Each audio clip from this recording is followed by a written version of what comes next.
mahali pale. Haleluya. Na halikuweza kukumbusha Israeli kwamba kuna Mungu aliyenena kwa kinywa cha nabii kwamba wakati utatimia tutatoka katika hii nchi ya utumwa. Ule utumwa ukawa ni kawaida kwao. Haleluya. Jinsi vile ilivyo leo. Maisha haya ya dunia yamekuwa ni kawaida kwa wengi. Haleluya. Lakini Israeli, Mungu alikuwa amewachagua katika Ibrahimu. Alipomwambia Ibrahimu kwamba uzao wako utakuwa kama zile nyota, aliwachagua kimbele na akawatengea urithi wao. Ndio maana Musa akihubiri Injili, alihubiri Injili ya kutoka watengane na Misri vile Ibrahimu alivyotengana na Babiloni. Mtu ananielewa? Mtu ananielewa? Mungu anapokuita, anakuita ukaweze kutengana. Kweli. Anakutenganisha. Neno la Mungu linakutenganisha na mambo mengi, na mambo ya ulimwengu. Umeelewa mpendo? Yanakutenganisha. Ndio kusudi ya neno. Amina. Ni kukutenganisha na ulimwengu. Ili usifanane kama ulimwengu. Ndilo kusudi kubwa la neno la Mungu. Halikuiti uendelee kukaa kama ulimwengu. Do you understand? Mtu anaelewa? So, wengi wetu leo wamekuja tu kujitambulisha na neno. Mimi ni Mkristo. Hata mimi pia nimeokoka. Nampenda Yesu, ni mwokozi wa maisha yangu. Bwana asifiwe. Maana ni Yesu, neno ambalo limesimamia ile mifupa ya Yusufu. So wanakuja tu kujitambulisha pale na ile mifupa. Haleluya. Lakini ule unabii ulio ndani ya hiyo mifupa wamepofushwa wasiweze kuona huo unabii. So wanaendelea kuishi yale maisha. Haleluya. Lakini Mungu ni mwaminifu, sababu ako na wale walio wake, wale ambaye alikusudia kimbele kuweza kuwafunulia ili wakauone ule ukweli wa wakati wao na wakaweze kumrudia Mungu. Amina. Haleluya. Haleluya. Amina. Mtu ananielewa? Amen. So hivyo ndivyo mpendwa mambo yalivyo. Haikukuwa tu ni ordinary thing ambao wangeweza kuangalia na waweze kufurahia tu kwamba sisi ni Waisraeli. Mungu anakuita ukiwa Mwisraeli akutenganishe na ulimwengu. Bwana asifiwe. Akamwambia Ibrahimu kwamba tairi uzao wako usifanane na ulimwengu. Akatengeneza agano na Ibrahimu. Haleluya. Agano ambalo litakalo watenganisha na mataifa mengi.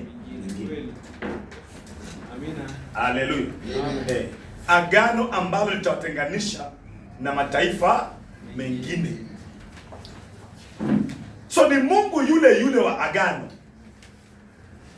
Anapokuita, anakuita ukaweze kutengana na vyote vilivyo katika ulimwengu. Haustahili kukaa tu kama ulimwengu. Amina. Bwana asifiwe. Amina. Bwana asifiwe. Amina. Kristo hakwenda msalabani atufanye tuwe Wakatoliki. Okay? Hakutoa uhai wake tuwe Wabaptisti. Amen. Understand? Yes sir. Mtu anaelewa lakini? Amen. Hakumwaga damu ili sisi tuwe katika vikundi fulani.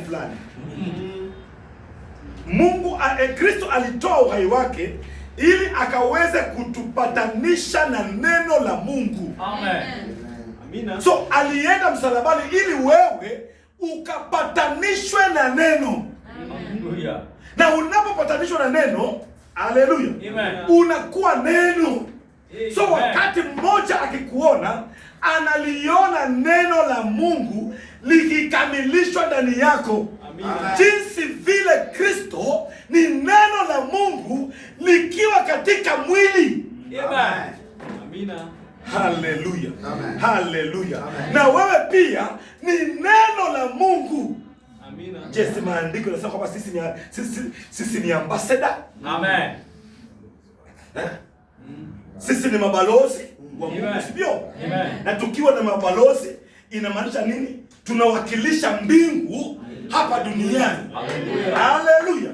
So ulimwengu ukikuona ni sharti uone mbingu. Amen. That's true, bro. Amina. Haleluya. Haleluya. Hatuwezi kukaa kama ulimwengu. Wao wakikuangalia hawaoni tofauti. Amen.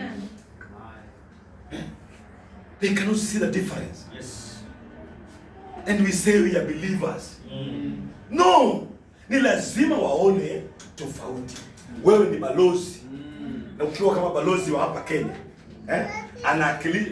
akiwa Amerika, anawakilisha Kenya. You understand? Na ukiwa katika ule ubalozi wa Kenya kule Amerika, wewe uko Kenya.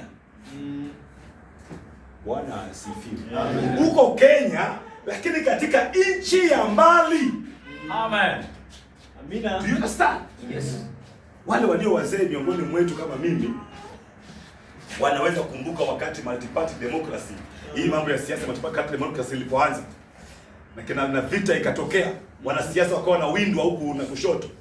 Nakumbuka kina Paul Mwito wakakimbia wakaenda kwa embassy ya Amerika. Na maaskari wa Kenya wakashindwa kuingia kwa embassy ya Amerika. Sababu wako tayari Amerika. Japo wako hapa Kenya Nairobi, lakini wako tayari wapi? Amerika. Haleluya. Haleluya. Maana wakiwa pale wako safe. Wao katika nchi ile ya mbali. So wewe ni balozi wa mbingu. Amen. So unapoishi hapa leo, Bwana asifiwe. Lazima uonyeshe kwamba wewe ni balozi kamili. Haleluya. Na chochote unachokiongea, mbingu inaunga mkono. Amen. Haleluya.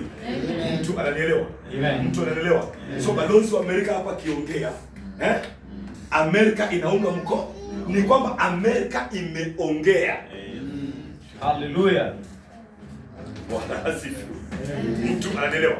Mtu ananielewa? So wewe ukiwa muamini unapoongea, Bwana asifiwe. Ni mbingu imeongea. Amen. Maandiko yanasema, je, hamjui nyinyi ni miungu wadogo? Yes, sir. Amen. Haleluya. Haleluya. Na tukiwa miungu wadogo, nini basi? Tunachonena kinatimia. Amen. Maana Mungu ni neno. Haleluya. Mungu ni neno. Na tunaponena, ni Mungu amenena. Haleluya. Na kama Mungu amenena, basi lazima kitimie. Amen. Haleluya. Ndio maana tunasema mbele ya malango ya kuzimu tunayakemea. Ndio maana tunawekea wagonjwa mikono na tunanena uzima na uzima unatokea. Maana sisi tumewakilisha mbingu. Haleluya. So si wewe unanena, ni Mungu anayenena ndani mwako. Haleluya. Haleluya. Haleluya. Mtu ako ananielewa? Amen. Mtu ako ananielewa? Amen. So lazima ujijue vizuri mpendwa, kwamba mimi ni nani katika ufalme huu. Amina. Oh my. Haleluya. Na unatembea na ujasiri wote. Haleluya. Ukiona magonjwa yakija, wewe una macho na ujasiri kwamba umepewa mamlaka na magonjwa yako katika hii dunia, ili wewe udhihirike kwamba wewe ni neno. Amen. Ndio kwa sababu yako. Kweli. Trials and temptations they are there ili wewe udhihirike. Amen. Giza linakuweko ili nuru idhihirike. Haleluya. Nguvu ya nuru ionekane. Amen. That's true. Haleluya. Haleluya. Inadhihirika ili nguvu ya giza ya nuru fanye nini? Ionekane. So wewe ni ile nuru. Bwana asifiwe. Amen. Asifiwe. Amina. Sauti ikasema, huyu ndiye mwanangu nipendezwaye kukaa ndani mwake. Haleluya. Amen. Alipokaa ndani mwake matendo makuu yalionekana. So anapokaa ndani mwetu akasema kwamba jinsi vile nilivyo ndani ya Baba na Baba ndani yangu ndivyo nyinyi mlivyo ndani yangu. Haleluya. Mimi ndani ya Baba. Haleluya. Na ikiwa yeye ako ndani ya Baba na sisi tuko ndani yake, na nini inamaanisha? Sote tuko ndani ya Baba. Amen. Amen. Haleluya. Haleluya. Na aliyo ndani mwetu ni mkuu kuliko yule aliye. Amen. Bwana asifiwe. Bwana asifiwe. So tutembee katika hii safari tukiwa na ujasiri ili mmoja wetu asije akapotea. Amina. Praise the Lord. Haleluya. Haleluya. Haleluya. Hata wakati ulimwengu unaleta tofauti, wacha Mungu ambaye ni Mungu mwema akaweze kuwa pamoja na sisi na akatutie nguvu. Bwana asifiwe. Amen. Akatutie nguvu ili tukaweze kuingia ule ukamilifu wa Mungu. So Musa jinsi alivyokuwa akihubiri ujumbe wa urejesho, kurejesha Israeli katika ile ahadi, hivyo ndivyo pia sisi siku ya leo ujumbe wetu unaturegesha katika ile ahadi. Amen. This message inaturegesha katika ile ahadi ambaye Bwana alikuwa ametuahidia. Amen. Bwana asifiwe. Mtu ananielewa na kupenda? Amen. Tunarudi katika ile ahadi kuipokea ule urithi wetu ambao tuliupoteza siku moja pale katika shamba la Edeni. Haleluya. Haleluya. Ukapotea pale katika shamba la Edeni. Lakini Mungu, sababu maandiko yanasema kwamba alitupenda zaidi ya malaika. Do you know that? Yes. Mungu alitupenda zaidi ya nini? Ya malaika. Maandiko yanasema kwamba wakati malaika walipoasi, what happened? Aliwafurusha. Amen. Na akaweka jehanamu kwa ajili yao. Amen. Haleluya. Lakini wakati tulipoasi kidogo, alifanya nini? Alienda mbio, akamtoa mwana-kondoo, akamchinja. Amen. Haleluya. Haleluya. Ili aturejeshe haki. He could not afford to lose us. Hallelujah. See how precious you are. Hallelujah. Mungu hangeweza kukubali kukupoteza. Amen. Wakati malaika walipoasi, hakuwa na shughuli na wao. Wameasi. Jehanamu iko wapi? Tengeneza iko wapi? So they will come here. Amen. Hallelujah. Lakini sisi tunaasi sasa, no! Haistahili iwe hivyo.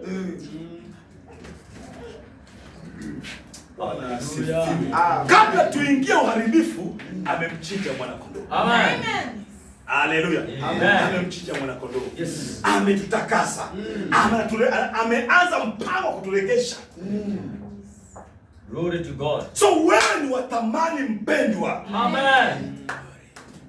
So tunapoenda safari, nenda ukijua wewe ni wa thamani. Na unajua thamani yako.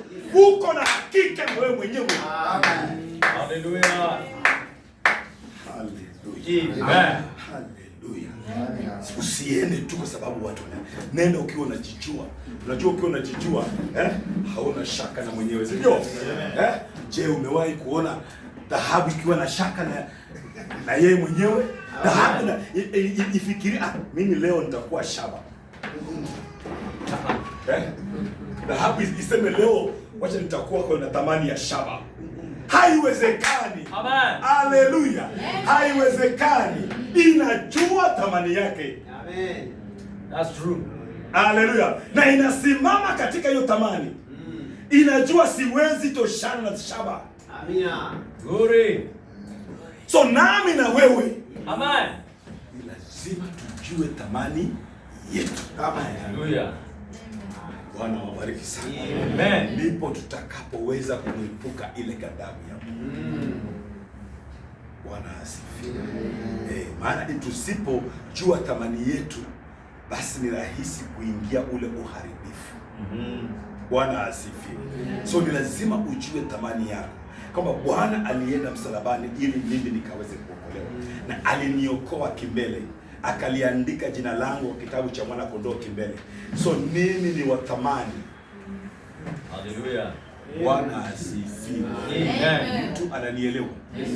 Mtu ananielewa? Amen. Wale walio na wake, ukiwauliza mke wako thamani yako ni gani, atakwambia pengine thamani yangu ni ng'ombe 2.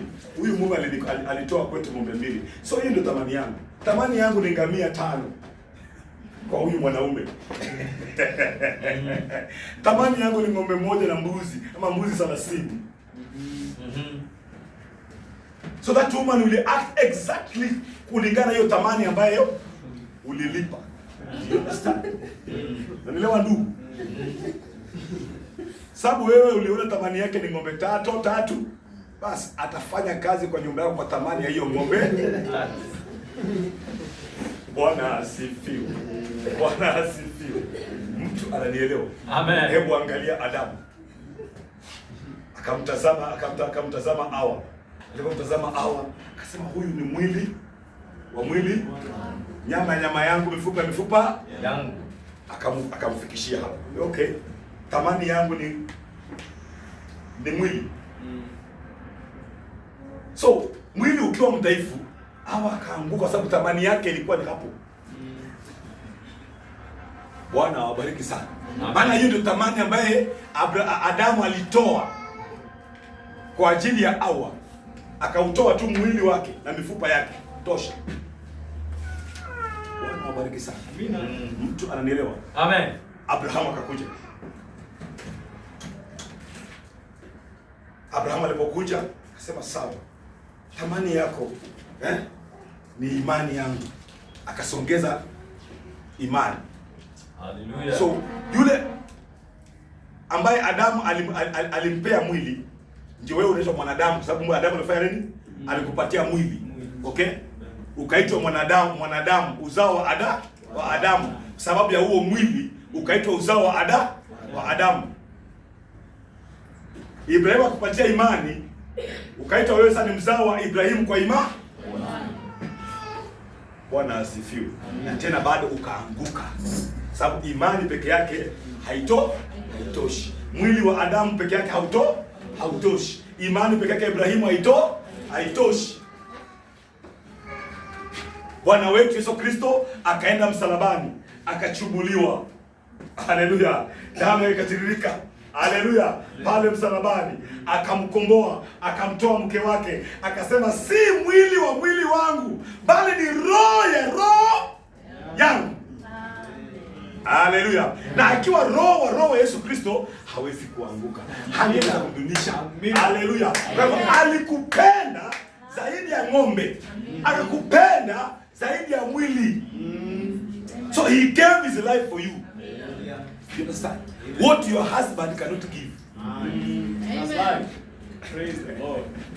But now this husband ambaye tuko naye, okay?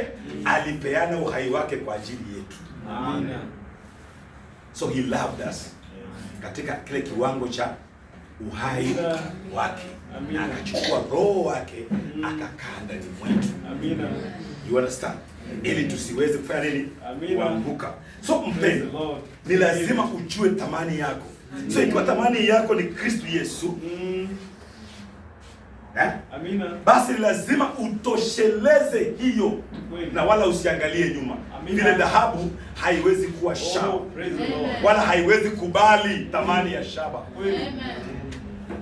Amina. Hivyo ndivyo bibi harusi wa Yesu Kristo hawezi kubali thamani ya ulimwengu. Aha. Amen. Amen. Bwana wabariki sana. Amen. Tunapojua thamani ile, basi tutaweza kuepuka ile ghadhabu inayokuja mbele yetu. Bwana wabariki sana. Tutaweza kuepuka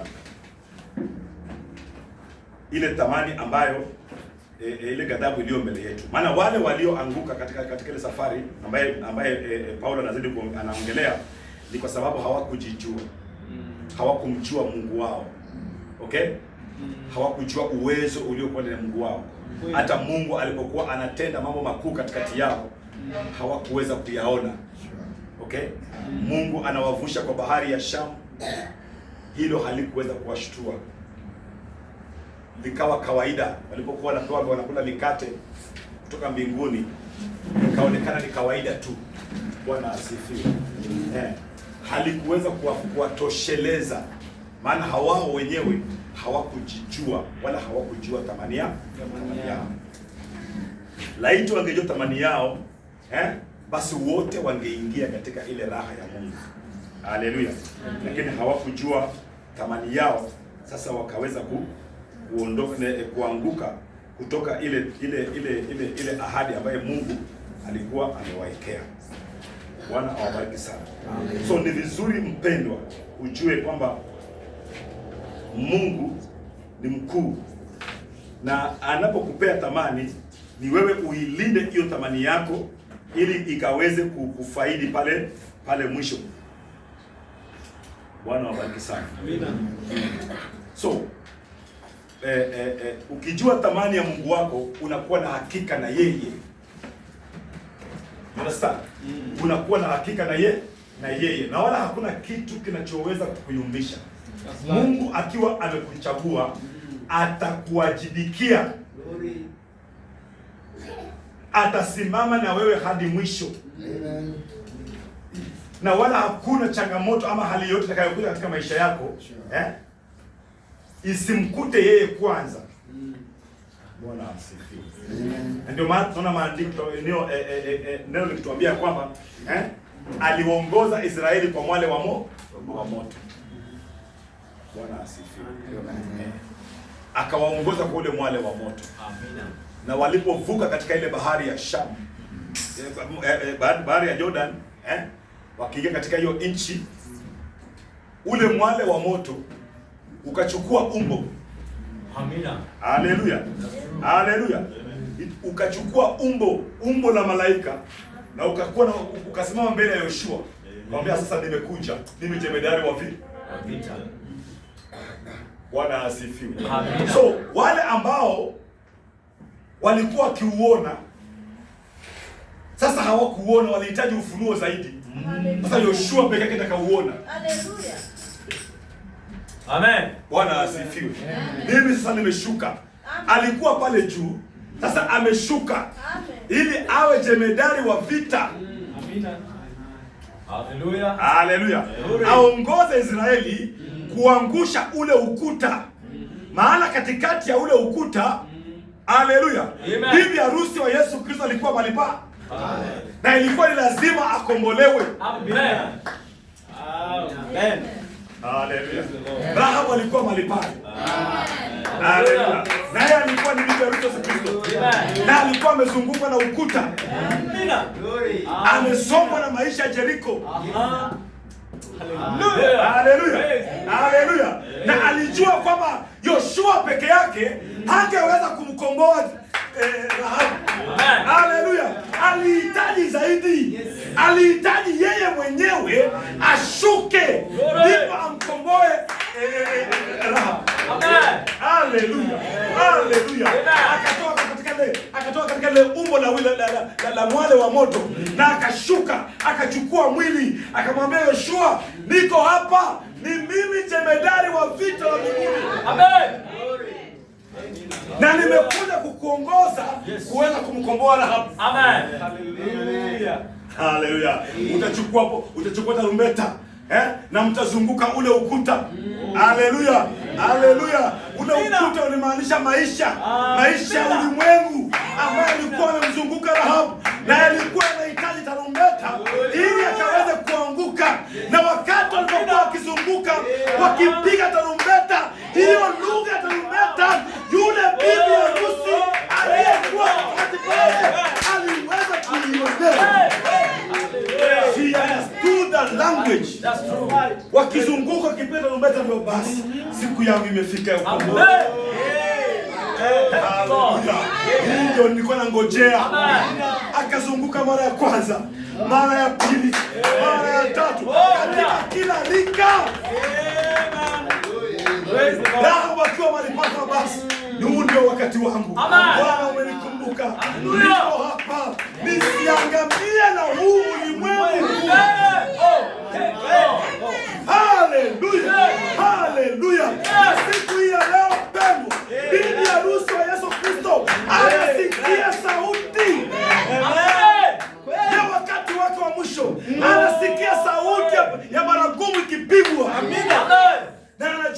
wangu umefika. Haleluya. Leo nimeniambia nisitoke katika hichi chumba. Nitakuwa katika hichi chumba. Hichi ndicho chumba cha wokovu wangu. Nitakaa hapa nikingojea wokovu wangu. Rahab akakaa mahali pale. Haleluya. Anasikia tarumbeta, anapiga magoti. Niko hapa Bwana, uliahidi na niko katikati ya ahadi yako. Haleluya. Haleluya. Dawa zilizokuwa mahali pale katika Jeriko. Wanawake walikuwa Jeriko, wanaume walikuwa katika Jeriko. Rahab hakuweza kuwaona tena. Aliliona tu neno la Mungu. Haleluya. Alijua huyu ni Mungu amekuja kuniokoa. Na sitaondoka pale. Maana alisema nisitoke katika hichi chumba ambacho kiko na ishara.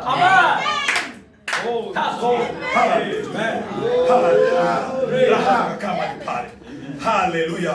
Kuta za Jeriko zikaanza kutikiswa. Misingi ya Jeriko ikaanza kutikiswa. Hakuna jengo lililoweza kusimama. Hakuna fundisho ambao itaweza kusimama. Haleluya. Hakuna fundisho mpendwa litakalo mfunga Rahab. Haleluya. Maana amejijua na kuijua thamani yake. Haleluya. Kuta zikaanguka. Haleluya. Mtu anaelewa, kuta zikaanguka. Lakini ile nyumba ambaye Rahab alikuwa ndani ikasimama. Haleluya. Rahab akasema niko hapa mpendwa. Tunamwona Salmon akaingia kwa chumba cha Rahab, akamuona bibi harusi. Haleluya. Haleluya. Akamuona bibi harusi, akasema hiki ndicho kile ambacho kimenitoa Misri. Haleluya. Akamwona mrembo aliyetii. Maana aliangalia ishara, akaiona iko pale. Haleluya. Akamwangalia ako ndani ya kile chumba. Haleluya. Akajua amekaa kulingana na neno. Amen. Haleluya. Na ni Mungu wa neno lake. Haleluya. Akamfuata Rahab kwa neno lake. Akamwona kwamba ako safi. Hana kunyanzi. Haleluya. Yule jemedari aliyekuwa pale juu. Haleluya. Akashuka katika kile kiwiliwili cha malaika mbele ya Joshua. Akaingia ndani ya Salmon. Haleluya. Akamwambia huyu ndiye mke wangu. Akamchukua Salmon, akamchukua Rahab.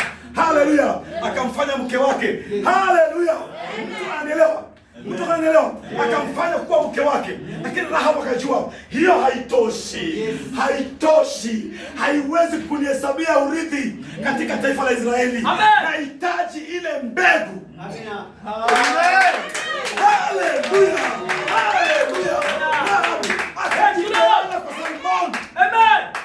Akajipeana kwa Salmon ili ile mbegu ikakae ndani mwake, ndipo aingia katika ule urithi kamili. Amen.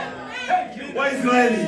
Alisema ile mbegu akasema basi sasa mimi nimehesabiwa. Amen. Pamoja na Israeli. Kwa sababu uzao wangu uko ndani ya Israeli. Praise God. Hallelujah. Mtu akaelewa. Amen. Akaelewa. So Rahab akawa amechukua ile nafasi. Amen. Ndio maana mimi na wewe mpendwa, tunahitaji lazima mbegu ya neno iingie ndani mwako. Amen. Haleluya. Izae matunda. Amen. Haleluya. Haleluya. Hiyo mbegu itakufanya kuwa mrithi. Amen. Glory to God. Hallelujah. Hallelujah. Amen. Next of kin, my wife. Hallelujah. Hallelujah. Kwa nini wewe unahesabiwa haki na urithi wa mumeo? Kweli. That's true. That's true. Mtu anaelewa. Amen. Katika Israeli wanaume walikuwa wanatahiriwa. Hallelujah. Lakini wake zao walitahiriwa kupitia waume zao. Amen. Do you understand? Walitahiriwa kupitia tohara ya mume ndiye ilimtakasa, ilimfanya mke kuwa mzao wa Israeli. That's true. Do you understand? Amen. So Israeli mke hangeenda kuolewa na mtaifa asiye tairi, maana hilo lingemfanya kuwa najisi. Amen. Haleluya. So tohara yake ilikuwa kwa mumewe, na agano la Mungu alikuwa ameliweka kwa Ibrahimu kupitia tohara. Amen. Umeelewa upendo? Yes, so walitairiwa wanaume, lakini wanawake walitairiwa kupitia waume zao. Amen. So hapo ndipo alihesabiwa. Mtu akanielewa. Amen. Akanielewa. So lazima uingie katika lile agano. Umeelewa pendwa? So ukaingia, lazima uzae tunda. Rahabu akajua nini, kuolewa peke yake hakutoshi. Haleluya. Unaitwa mke wake peke yake hakutoshi. Nahitaji ile mbegu. Amina. Amen. Tukiona ule uzao wa Yesu. Bwana asifiwe sana. Katika ile genealogy ya Yesu Kristo tunamwona Rahabu pale. Amen. Haleluya. Tunamwona Rahabu pale. Maana anahesabiwa kupitia hiyo. Amen. Na Kristo anapitia ule uzao. Maana Rahabu alipata ufunuo kimbele. Amen. Alijua bayana ati wale wakati walipokuwa katika bahari ya Shamu hawakuwa wanavuka bahari ya Shamu tu, alikuwa anawafuatilia kwamba wamevuka bahari ya Shamu wanakuja kwao. Yeye alijijua. Ndio maana wale pelelezi wakikuja kwake, Rahabu aliwaambia peleleza namna gani? Nimesikia habari zenu. Na ninajua mnafanya nini. Amen. So mpendo, ni lazima ujue na ujue thamani yako. Amen. Amina.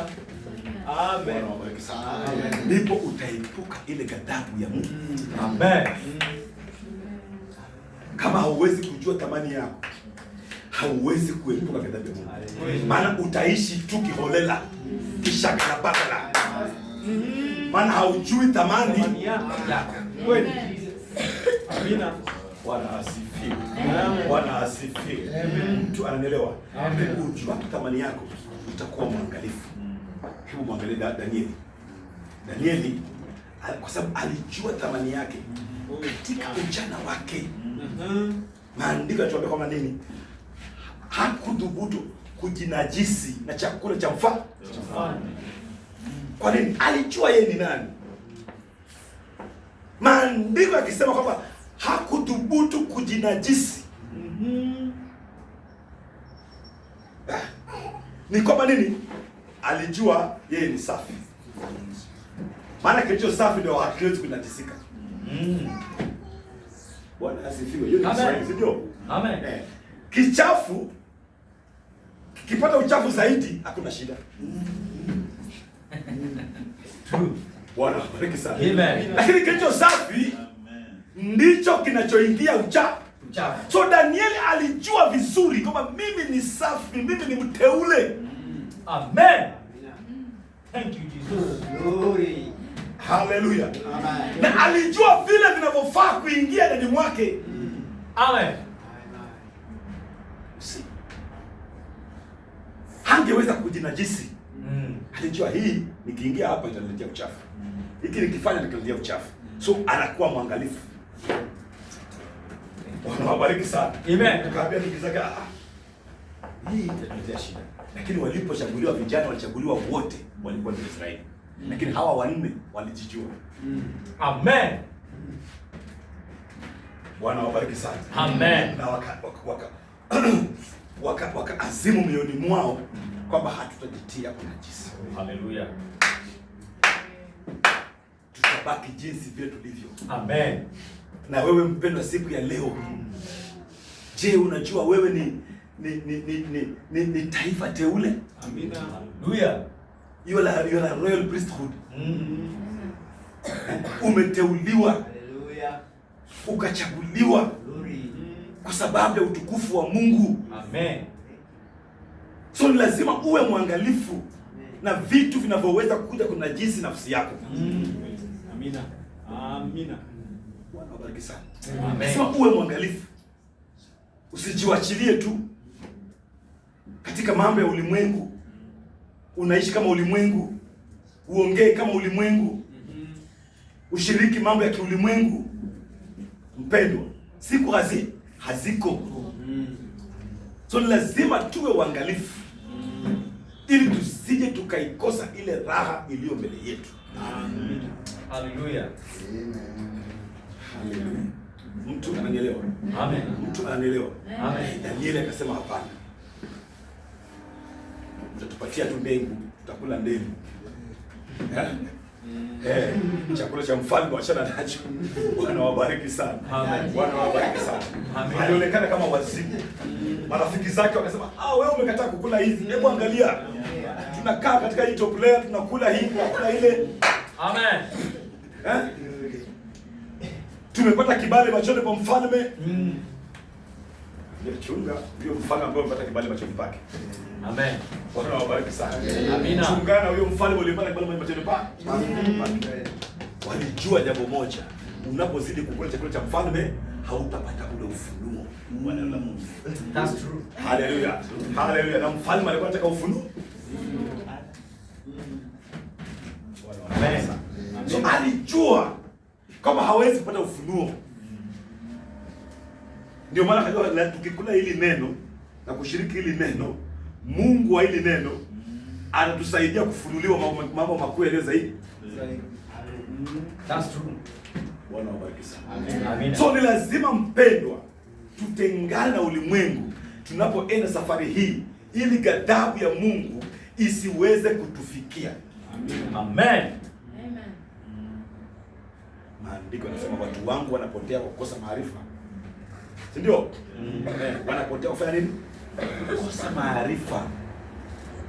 So wale waliotoka Misri walikosa maarifa kumjua Mungu wao. Amen. Na kujua uwezo wao na kulichukua lile neno la Mungu na kulichanganya.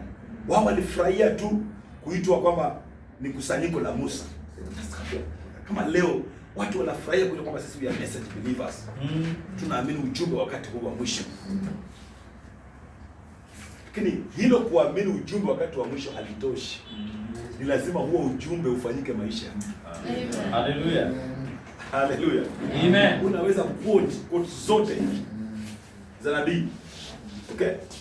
Unaweza quote zote, lakini hauishi hayo maisha hizo quotation. What you are quoting is not what you are living. So kuna maisha ambaye mtu anastahili aishi. Hallelujah. Amen. Ambaye muamini wa kweli anastahili aishi. Kuna maisha ambayo unastahili uishi, ndipo wewe ukaweze kuhesabiwa haki machoni pa Mungu. Mungu hataki hata wala kunyazi. Andiko linasema kwamba anakuja upesi na anakuja kuwachukua wale walio wake. Amen. Wale walio wake. Alitoka mbinguni kwa ajili ya walio wake. So anawajua. Anafanya nini? Anawajua walio wake. Acha nikwambie. Siku moja tulichunga ng'ombe za baba yangu. Sasa tukiwa wadogo michezo ilikuwa mingi. Tukachunga ng'ombe, tukacheza, sasa tukawa tumekaa mahali. Usingizi katuchukua shot, tukalala chini ya mti. Ng'ombe ndio hao wanakula nyasi, wameingia kwa mashamba ya wengine ndio hao. Tukiamka kutafuta ng'ombe tukapata wengine mmoja akakosekana. Ng'ombe ameenda. Tukatafuta, leo tutachapwa viboko. So tukafika nyumbani late. Mwambia mzee ng'ombe amepotea mmoja. Mlikuwa wapi? Alipotelea wapi? Tumetafuta tumeshindwa kupata.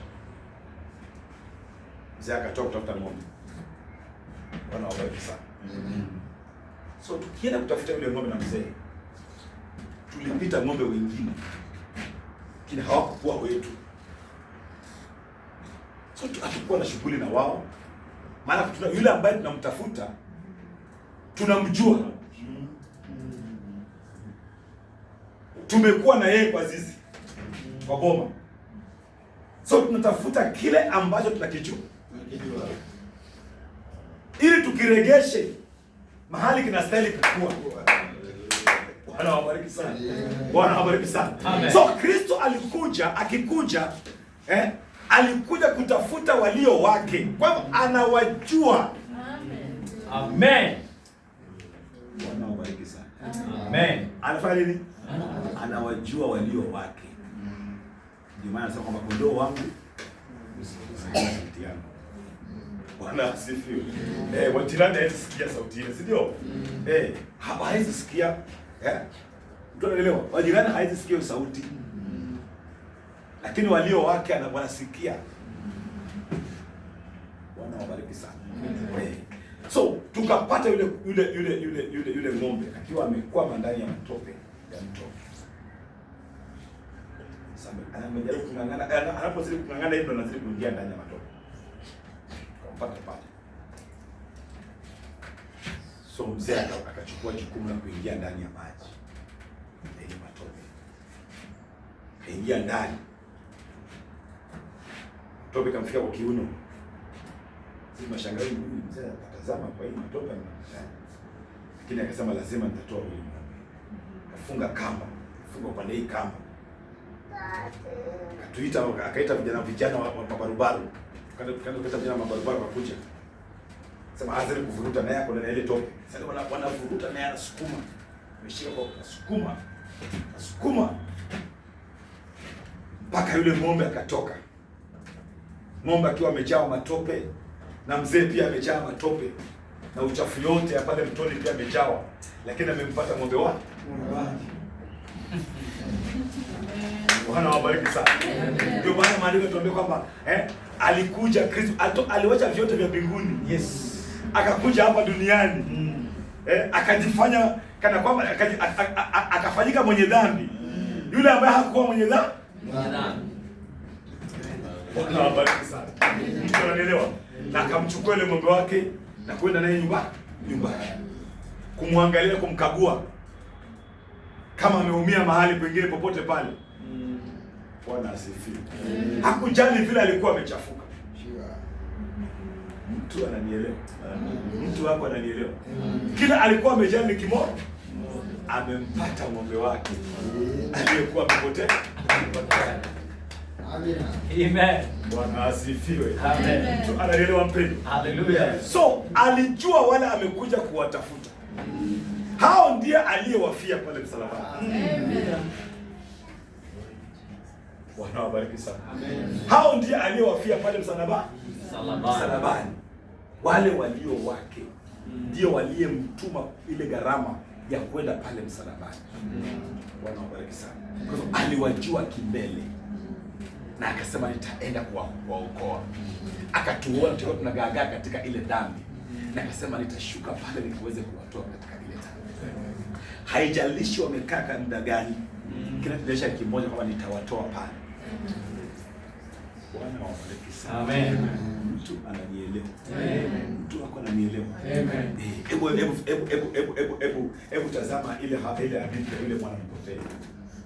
Maandiko yanatuambia kwamba alipokuwa anarudi nyumbani, akarudi nyumbani, maana alipokuwa ametoka, baba hakuacha kuwa pale mlangoni kuangalia ile njia. Baba alijua siku moja huyu mwanangu, hii njia iliyomtoa mwanangu, itamrudisha. Bwana asifiwe. Amen. Hii njia itamrudisha. Na alikuwa anaomba kwamba akaweze kumrudia. Lakini wengi waliingia ile njia, lakini hawakuwa wanawe. So hawangeweza kufanya chochote ndani yake. Lakini maandiko yanatuambia walipomuona mwanae kwa mbali akikuja, alifanya nini? Alienda kumlaki. Bwana asifiwe. Na lile vazi lilikuwa ambalo lilikuwa ni vazi la kifalme, la mtoto wa mfalme. Lilikuwa limechakaa na limeraruka kila mahali. Bwana wabariki sana. Halina ile sura ambayo lilikuwa nalo akitoka. Bwana asifiwe sana. Sasa likawa linarudi, lilikuwa limechakaa, limeraruka na linanua kinyezi cha nguruwe. Lakini baba, akiwa baba, maandiko yanasema nini? Alienda akamlaki na akamkumbatia. Ule upendo ukashinda harufu ya kinyezi cha nguruwe. Haleluya. Na akamkumbatia, akamwambia, mwanangu, ulikuwa umepotea. Haleluya. Haleluya. Hakusema kwamba mumtoe hizo nguo mumuoshe ndio mumlete ni muhagi. Haleluya. Haleluya. Haleluya. Na ndio hivyo Kristo alifanya. Haleluya. Haleluya. Alitupokea jinsi vile tulivyo. Haleluya. Haleluya. Alitupokea jinsi vile tulivyo, na ile harufu ya dhambi akasema, mwanangu, nimekupata.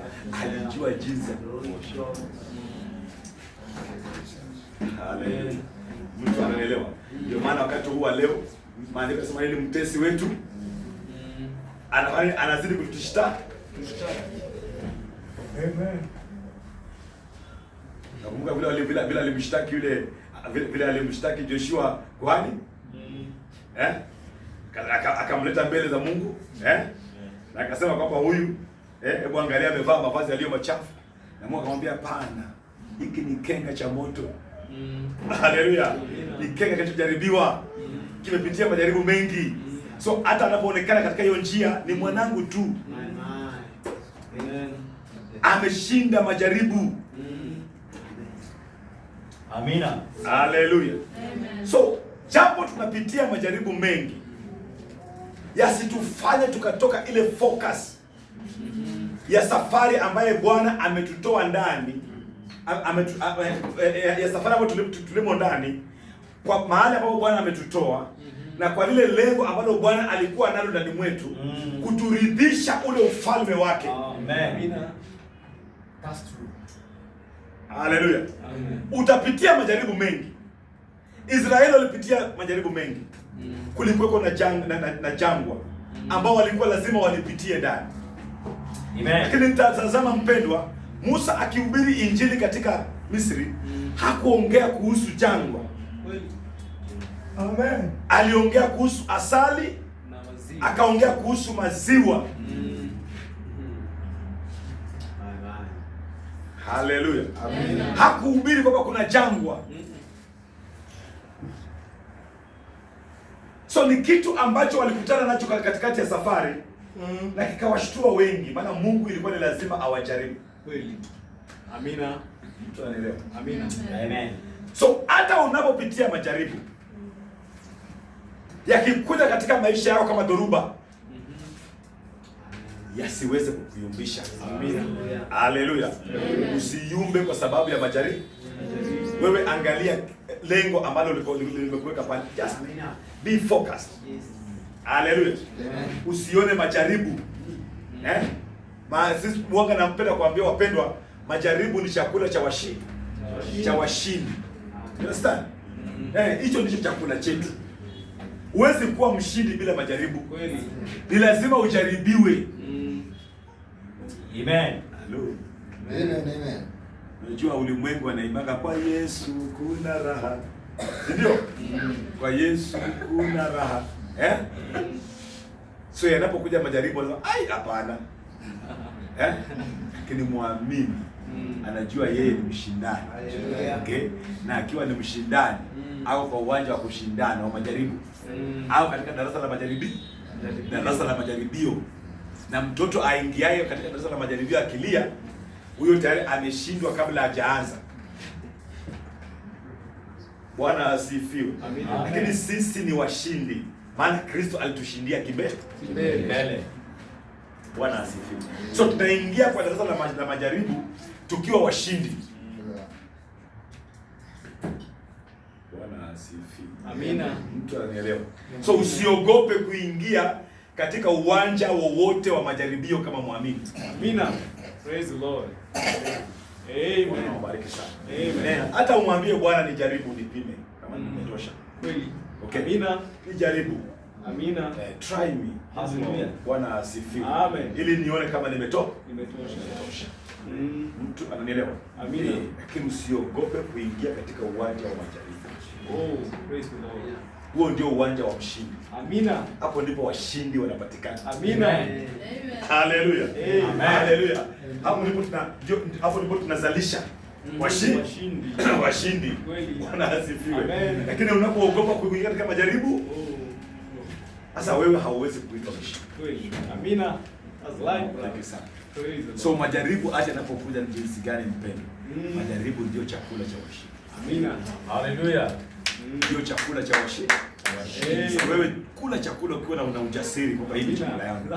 Mtoto anayependa mitihani, yeah? Huyo ndiye mtoto unajua huyu sasa kuna afya ya kushinda. Sababu kila wakati anapenda kujaribiwa. Wewe uko na hakika kwamba huyu atashinda. Praise the Lord. That's life, brother. Bwana wabariki sana. So majaribu ndio chakula cha nini? Cha washindi. Cha washindi. Amina. So unapopokea majaribu, unajua wewe sasa ni mshindi. Mshindi. Amen. Bwana asifiwe. Amina. So ili jaribio lile kubwa likikuja, utajua jinsi ya kushinda. Amina. Bwana wabariki sana. Ninampenda tai. Tai ni mnyama ambaye anapenda majaribu. Okay? Anapenda majaribu mengi na anajua jinsi ya kushindana hayo majaribu. Haleluya.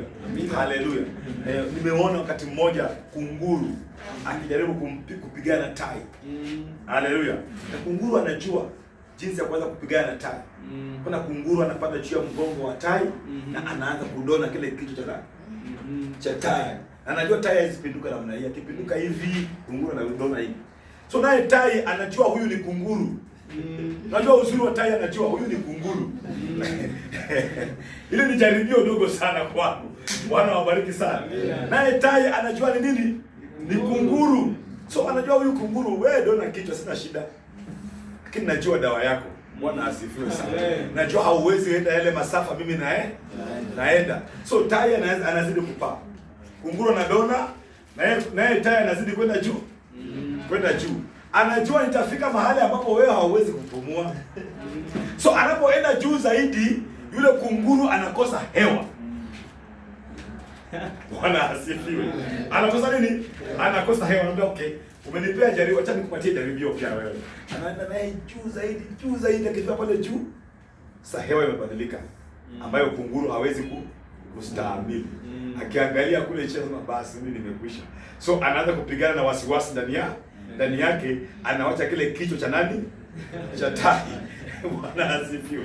Na anaogopa kutoka katika ule mgongo wa tai kwa sababu hawezi yale mawimbi ile anga ya juu, hawezi piga bawa kule juu. So anaogopa kutoka pale juu. Na tai anazidi kwenda juu zaidi na ile hewa inamshinda kupumua na kunguru anakufa akiwa kule juu. So wewe ukiwa ni mwanatai lazima ujue jaribio lako na ujue jinsi ya kushindana nalo na ufurahie jinsi ya kushindana nalo. Amen. Haleluya. Haleluya. So ungangani mpendwa. Amina. So mpendwa, niseme nini mpendwa? Kwamba ikiwa umeitwa katika safari hii, jinsi vile umeitwa katika safari hii, tuchunge sana tusije tukawachilia. Sababu wengi wamewachilia. Bwana asifiwe. Ni wengi waliowachilia kwa sababu ya kupitia majaribu mengi. Lakini hayo majaribu ambayo pengine mimi na wewe tunapitia, wacha yakaweze kuwa kwamba yanatutia nguvu na kutuleta karibu na Mungu wetu, ili tukaweze kuzidi kuhesabiwa ile haki. Bwana wabariki sana. Tukaweze kufanya nini? Kuhesabiwa ile haki mbele za Mungu. Tusiogope majaribu yoyote. Tuone kwamba Mungu ametupenda na ndio maana ameruhusu tukaweze kupitia jaribio hili ama jaribio lile. Bwana awabariki sana. So Israeli walipitia ile majaribu, ndio maana ndugu yetu Paulo anatukumbusha kutuambia kwamba tusije tukaiwacha na tukakosa ile raha ambayo iko mbele yetu. Tuko na raha iliyo pale mbele yetu ambaye Mungu ametuwekea, na ni ahadi kwa ajili yako na kwa ajili yangu. Mungu ameiweka ahadi kwamba hii ni yako na anataka uipokee ule urithi wako. Bwana wabariki sana. Anataka akupokeze ule urithi wako ambaye alikuwa amekuahidia pale kimbele kwamba ukaweze kuupokea. Bwana wabariki sana. Amen. Your theophany is your inheritance. Hallelujah. Ndio nini theophania yako, ndio urithi wa na unakungojea. Amen. Bwana wabariki sana. Huko unatungojea pale. So tusije tukapoteza kile ambacho Bwana ametuwekea. Maana maandiko yanatuambia kwamba nyumbani mwa Baba kuna makao mengi na mazuri.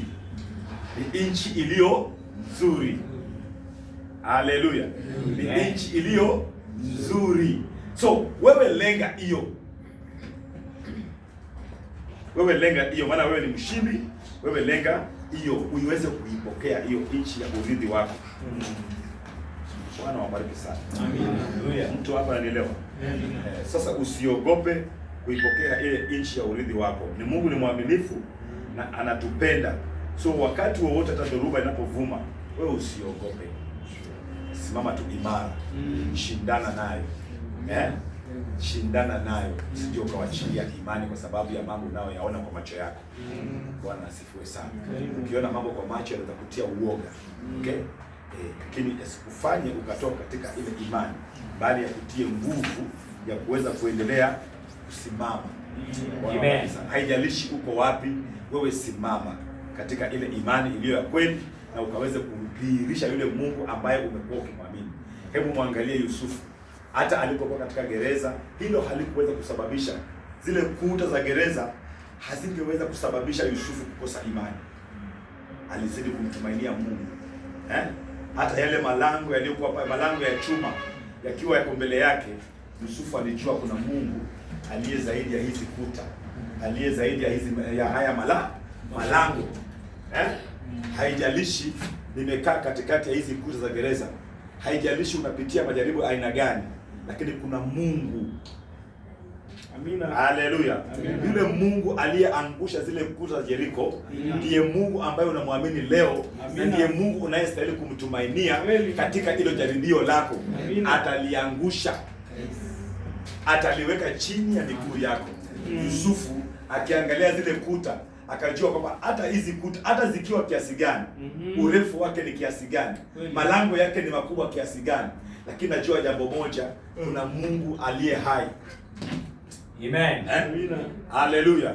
Kuna Mungu aliye hai, aliye na ushuhuda kunihusu kuliko yule mke wa Potifa. You understand? Na ndiye Mungu ambaye ninamtumainia. Haleluya. So sitategemea ushuhuda wa mke wa Potifa. Nitategemea ushuhuda wake. Amina. Haleluya. Ushuhuda wa mke wa Potifa ulimtia Yusufu katika lile gereza. That's true. Haleluya. Amen. Lakini ushuhuda wa yule Mungu ambaye Yusufu alikuwa anamwamini ulimtoa Yusufu katika hilo gereza. Haleluya. So Mungu anashuhudia nini juu ya maisha yako? Amen. So usiangalie hii hali iliyokufunga. Amen. Haleluya. Kuna sauti nyingine inayonena. Amen. Haleluya. Na hiyo sauti inanena kukuachilia katika hicho kifungo. Amen. Haleluya. Haleluya. Hebu muangalie Ayubu akipitia mateso yake, majaribu yake, changamoto ambazo alikuwa akipitia. Amen. Haleluya. Haleluya. Shetani akamshuhudia Ayubu. Shuhuda za shetani zikamtia Ayubu katika mateso. Lakini kuna sauti ya Mungu ambaye ilimjua Ayubu kimbele. Sauti iliyesema huyu ni mjoli wangu, ni mcha wangu. Haleluya. Ilimhifadhi Ayubu hata kumtoa katika yale mateso tena. You understand? So mpendwa, haijalishi unapitia nini. Wewe angalia ule mwito wako. Amina. Haleluya. Shikilia huo mwito wako. Haleluya. Shikilia hiyo. Ndio maana Ayubu alishikilia kusema kwamba hata ikiwa huu mwili utaliwa na magumu, najua Bwana wangu anaishi. Amina. So hakuangalia vitu vya mwili. Aliliangalia neno la Mungu. Amen. Na alijua lina uwezo wote kumtenda jinsi ambavyo atapenda. Amen. Bwana wabariki sana. Amen. Hallelujah. So Ayubu, neno la Mungu likamtoa katika aibu, likamtoa katika kuchekelewa, likamtoa katika vinywa vya wanadamu. Amen. Haleluya. Na ndio huyo Mungu leo ambaye tunamwamini siku ya leo. Haijalishi madaktari wanasema nini, haijalishi wanadamu wanasema nini, Mungu anasalia kuitwa Mungu, na ni Mungu wa neno lake. Amen. Bwana wabariki sana. Hallelujah. Mtu anielewa? He is God. Ni Mungu wa neno lake. Yeye angali leo yule Mungu aliyekuwa jana. Understand? Ikiwa ndiye yule Mungu tunayemnena hapa leo mpendwa, ndiye Mungu aliyemfufua mwana wa Yethro. Yule Mungu aliyemfufua Lazaro kaburini ndiye Mungu leo. Amen. So haja ya moyo wako haiwezi kuwa kubwa kuliko huyo Mungu ambaye unamwamini. Amen. Bwana wabariki sana. Hakuna kikapu pakacha la maombi. There's no basket of prayers. Hapa inachukuliwa tu kwa basket. Hapana. Ombi lako linafika kwa Mungu. Haijalishi kwa namna linafika. So wewe mtumainie. Amina. Hakuna jaa la maombi kwamba linakuja linatupwa huko. Hapana. Yote yanapokelewa. Amen. So haijalishi mpendwa, madaktari wanasema nini. Bwana wabariki sana. Tunamwabudu Mungu tunayemjua. Amina. Hallelujah. Tunamwabudu Mungu tunayemjua, tunajua uwezo wake. Amen. Amina. Tunasimama kwa ahadi za Mungu tumjuae. Kweli. Bwana wabariki sana. Tuna ujasiri wote. You understand? He's God. Bado anafanya hata leo. Amina. I remember kuna wakati mmoja mahali ninashiriki. Nilikuwa ninaombea. Let me just give you a testimony. Amen. Kutia moyo. Kwamba kuna Mungu hata leo. So nikiwa katika mstari wa maombi, msichana mmoja mdogo alikuwa rika ya huyu. Akakuja kwa mstari wa maombi kama kawaida yake. Maana haikuwa mara yake ya kwanza kuja kwa mstari wa maombi. Na yeye alikuwa ni kiwete. Mguu wake mmoja alikuwa anauzungusha kwa mti. So alikuwa anatembea namna hii, huu mguu mwingine ulizunguka kwa huu mti. Ndio unamsaidia kutembea. So tulimzoea hivyo. So haikuwa shida kwetu kama kanisa. And she used to come kwa prayer line kila wakati, na pia pastor anaumwa na kichwa, pastor anaumwa na tumbo. So siku moja akakuja kwa prayer line. Kwa mstari wa maombi tulikuwa tunaombea wagonjwa. Anambia pastor nataka kutembea. Sitaki hii Mungu kutembea na sana. So nikamwangalia yule msichana. Nikamwambia simama tu hapo. Nikaendelea kuomba na hao wengine. Lakini sasa ninaomba na hawa wengine, lakini mawazo yangu hayako kwao. Ninafikiria huyu mtoto mdogo. Mungu yule mtoto aliomba jambo ambalo ni gumu, sijawahi kutokea kwa maisha yangu, kuombea mtu kiwete na asimame. Sasa mimi Mungu nimekuachia tu wewe. So niliporudi kwake, nikamwambia dada, wacha Mungu akutende jinsi vile umeomba. Wewe umepona kwa jina la Yesu. Bwana wabariki sana. So akachukua rungu yake akaendelea naye. Akafika nyumbani, anti yake wanakuwa tunashiriki na yeye, akamwambia, "Ulikuwa mnakuombewa nini?" "Nimeenda kuombewa nitembee." Akashangaa. Tembea bila hii rungu. So So alipofika nyumbani akatupa rungu na akaanza kutembea. So anataka kashangaa, ikabidi Monday aende na yeye shuleni, aongee na headmaster, amwambie huyu mtoto aliobewa na akaanza kutembea. Tafadhali ndio hapa hii mguu haijashika chini. Watoto wengine wasikuwe excited wakaanza kumsukuma. So ikabidi itangaze pale kwa parade. Ili azoe kukanyaga na mguu. Bwana bariki sana. Amina. Ndio. Haleluya ataneo. Bwana mpaka leo mtu sasa ako form 2. Amen. Thank you. Thank you, Lord. Lakini unaona tu mguu yake moja hii ni fupi. Lakini ukimwangalia mpaka umwangalie makini ndio ujue mguu moja ni fupi.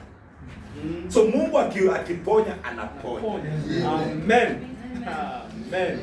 Understand? Amen. Mtu anaelewa? Siku nyingine kuna ndugu mmoja ambaye dada alikuja kwa kanisa mara ya kwanza. It was a second time in the church. Na akasema kwamba mume wangu amepooza 8 months. Hawezi kutembea. Alikuwa Nairobi kufanya kazi, sasa amerudi nyumbani hawezi fanya kazi. So naomba tu mumuombee. So as a church tukamuombea. Kile mume wake alikuwa nyumbani. Baada kutoka kwa ushirika nikaambia wandugu wengine wawili kwamba yule dada mgeni ameshuhudia jambo hapa. Kile moyo wangu kuzungumzia kwamba twende tukamuone huyo mume. Tukamuone tu. So tukachukua ndugu wawili tukaondoka na wao tukaenda kuona huyo dada. Tukapata kweli mume wake amelala tu kwa nyumba. Haizi tembea. So tukamshuhudia huyu Yesu. Ambaye tumejaa habari zake leo. Naye akaamini. Amina. So alipoamini tukamkabidhi kwa Bwana, akamwambia Bwana akutende. So tukamwacha pale salama, tukaenda. Lakini usiku ulipofika, huyo ndugu akaamua kwa kitanda, akamwambia mke wake atakwenda kujisaidia. So mke akifikiria kwenda kuchukua bakuli amletee ajisaidie, yule mume akaamuka na akaanza kutembea akaenda. Amen. Praise the Lord. Amen. Thank you. Juma lililofanya tulikuwa na wageni. I don't know if it was you or somebody who came there. Na huyo ndugu akiwa amekuja. Nikashangaa huyo ndio yule, nikaita ndugu mmoja, I called brother Chris, you know brother Chris. Chris, huyo ndio yule ndugu tuliombea on Sunday. Kasema anakaa kama yeye. So alipofika kwa sababu wewe tuliombea kule on Sunday, ni mimi. Amen. So nikamshika nikamrusha juu nikavuka na nje juu. Nione kama hiyo miguu sasa nasimama ndugu nilipona. Amen. God is good. Mungu ni Mungu aliye mwaminifu. Amen. Prayer. Hallelujah. And thank you Jesus. You understand? Amen. Yeye ni Mungu mwaminifu. Amen. Nina hakika na Mungu ambaye ninaongea naye. Amen. You understand? Nina hakika naye, nimeona akitenda mambo makubwa. Amen. I have a sister. Let me tell you my brothers and sisters. Yeah? Ni lazima umaanishe kwa kile unachokifanya. Ndipo uone matunda yake. Amen. I have a sister ambaye mwaka wa 1994 alikuja kapagawa akiwa ameingia form 6. Mapepo ikampiga na kapagawa. Na mzee akajaribu njia zote ili apate msichana wake apate uzima. Lakini halikuwezekana. So kama wazee wa kijiji wakakaa pamoja wasema hapana, we cannot lose this guy. In the village yeye ndio wa pekee msichana ambaye amefika form 6. So hatuwezi kumpoteza. So wakaungana wazee wa kijiji kutafuta mganga ambaye anaweza kumwagua, mganga mashuhuri. Wakamtoa katika sehemu za Luanda. So mganga akakuja kufanya uaguzi wake pale kwa boma. Mpeni. Tuliona vitu vya ajabu. Wanashika kuku, sio wanaweka kuku nini, wanajaza vitu kwa mdomo ya kuku, kwa koya. Mambo ya ajabu. Wanawekatakata huyu my sister all over. Lakini yeye alikuwa anajaribu kuresist. Alikuwa na zile nguvu na za kimapepo, akisukuma wanaume wanaanguka karibu 5-6 wanaanguka. So wakamfunga makamba ili wafanye kazi juu yake vile wanafikiria. Haikuenda sawa sawa na mimi. Nikaamuka mara moja kwanza kupigana na hawa wanaume. 1984, but that time I was still young. A young boy. So kule kupigana na hawa wanaume ambao walikuwa wameshika my sister, pia nao wakageuka wakanishika, wakanifunga makamba na kunipeleka kwa nyumba ya nyanya. Nasumbua kazi ambao wazee wameamua kufanya. My younger brother akakasirika pia na yeye. Sasa yeye badala ya kupigana na hawa, nafikiri Mungu akampatia ufunuo ya kwamba hauna nguvu ya kutosha kupigana na hawa wanaume. Sasa yeye akaenda tu moja kwa moja kwa ile nyumba ya yule mganga na kakanyaga akavunja. Akavunja zile vibuyu za yule mganga, vile vitu kwa akapiga mateke kila kitu. Kitambo ile wamshika alikuwa ameshaharibu kila kitu, imesambaratika. Na mganga katoka mbio na watu wote wakatoka mbio. Yeah. Walipokimbia wote, mama akabaki amekaa hapo na mzee amekaa hapo, hawana kufanya. So wakamfungua huyu my sister na kumpeleka kwa nyumba ya nyanya, na mimi kunifungua kule kunitoa. So nikitoka nje kuangalia kuna vitu vimetapakaa. Hiyo ilikuwa mwendo wa saa 2 ya usiku. Kufika mwendo wa saa 10, dadangu akaanza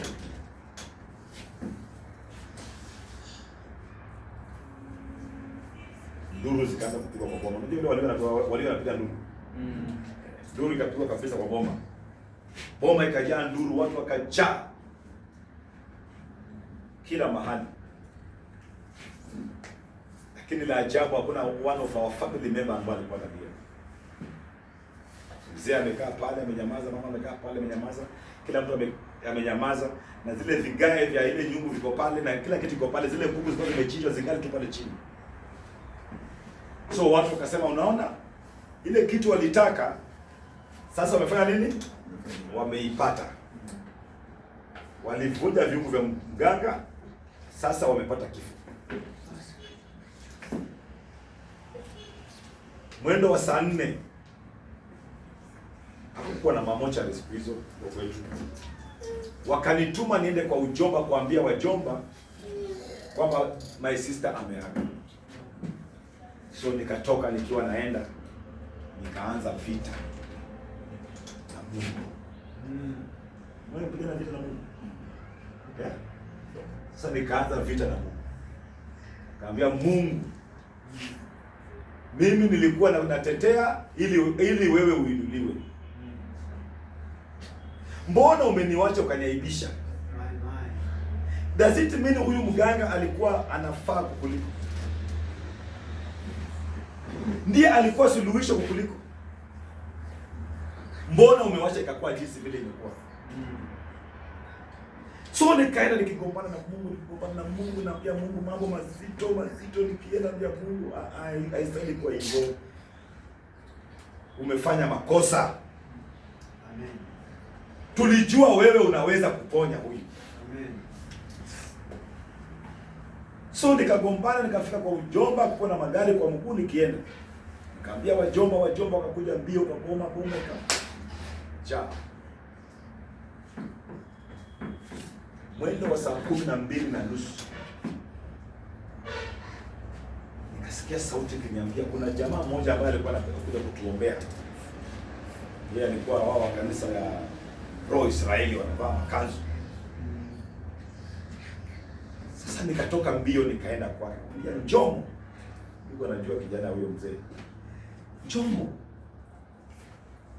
Unajua dada yangu ameaga dunia. Nani? Evan. Saa 10 ya usiku. Walileta mganga. Sisi tukapigana na mganga. Mganga katoroka. My sister akawa akaaga. Mungu hakufanya vizuri. Alitukosea sana. So tukatoka. Tukarudi kwa boma na huyo ndugu. Ndugu watu wakilia kabla tafadhali mlie huko nje, mwache niombe hapa ndani ya nyumba. So tukaanza kuomba na huyo ndugu. Wakati tulikuwa naomba na huyo ndugu akaomba na mimi nalia naambia Mungu na vile amenikosea. Nikasikia sauti kama mtu anachimua. Fungua macho naona ni yeye marehemu. Anachimua saa 12:30 jioni. Amen. Anachimua. Kuchimua tukafungua macho, ndugu anafungua macho, bila tunaangalia tunazubaa. Tunarudi kuomba. Sasa mimi siombi ni kulia. Mara kidogo ndio huyo alikuwa amelala akaamuka akakaa. Anaangalia huko huko. Sasa nikukemea mapepo. Ndugu akakemea. Sasa mimi sasa nimeacha kuomba, sasa nikulia tu. Mungu sasa hata kushukuru simeshinda kushukuru. Bwana wabariki sana. Amen. Dada yangu akaamka. Bwana wabariki sana. Dada yangu yuko mpaka leo. Amen. Bwana asifiwe. Mungu amempatia mapacha karibu mara 4. Bwana wabariki sana. You understand? Amen. So, ninaongea kuhusu Yesu ambaye ninajua uwezo wake. Amen. Hallelujah. Amen. Hallelujah. Amen. Ninaongea kuhusu Yesu ninayemjua. Nimemshuhudia. Nimeshuhudia makuu akiyatenda nikiona kwa macho yangu. Amen. Ndio maana Ayubu alisema nilikuwa nasikia lakini sasa naona. Amen. Bwana asifiwe. So Ayubu sasa hatoi ushuhuda wa kusikia, anashuhudia yule Mungu aliyemuona kwa macho yake. Amen. So lazima mpendwa ufike nafasi ya kumuona Mungu. Amen. Katika matendo makuu. Amen. Hallelujah. Ndipo uwe mshuhuda wa kweli. Hallelujah. Mtu anielewa. Amen. So lazima ukuwe mshuhuda wa kweli. Lazima umuone Mungu katika matendo. Lazima umuone Mungu. Na unapomuona Mungu hautaweza kumwaibikia. Hautamwaibikia. Ndio maana Israeli hawakuweza kumwaibikia Mungu hata alipowaambia wapake damu kwa mimo ya milango yao. Wakasema we will just do it. Kwa sababu ni neno la Mungu. So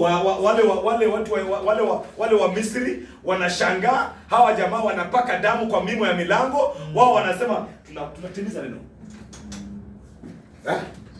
Tuko tutimiza neno. Bwana asifiwe. So wakati utamshuhudia Mungu,